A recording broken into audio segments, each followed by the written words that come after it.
Great वा copy करताय आजकाल काकीला नाव सांगणारच.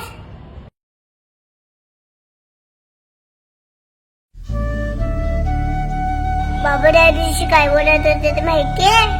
आता देश कमकुवत झालाय, त्याला भ्रष्टाचाराची वाळवी लागलीये.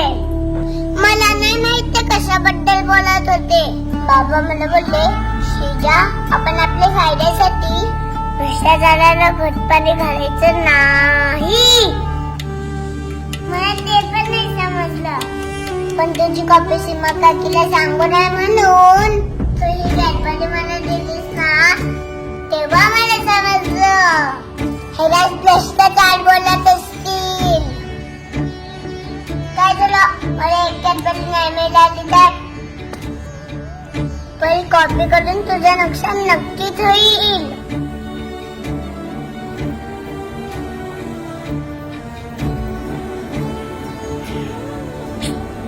काय करते? बाबा बोलतात भारताचं भविष्य आपल्या खांद्यावर आहे, म्हणून खांदे बलवान करते.